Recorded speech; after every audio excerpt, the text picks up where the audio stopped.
Hello guys, ito naman pala tayo ngayon sa may Ottawa. At first time nga rin pala nating umattend ng kanilang Tulip Festival na ginagawa yearly.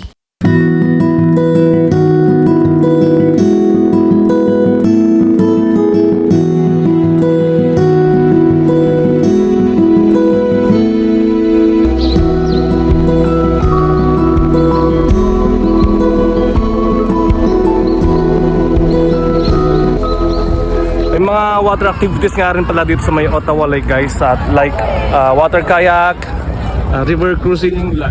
Tapos maraming nagkakayak doon. Sa sobrang daming tao rin guys. Parang parang ako nasa Burnham Lake lang. Ayan, dito si Pare Jason nagbablog. Pre, ang masasabi mo sa Tulip Festival? Maganda. Napakadaming pumunta. Hi! Halos puro tao na yung andito. Hindi na makita yung tulips. Hindi na makita yung tulips.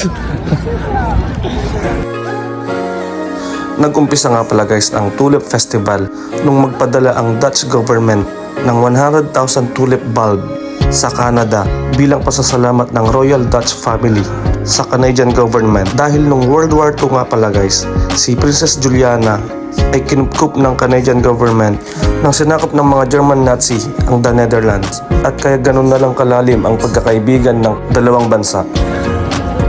Tayo dito, napakaganda. Relaxing.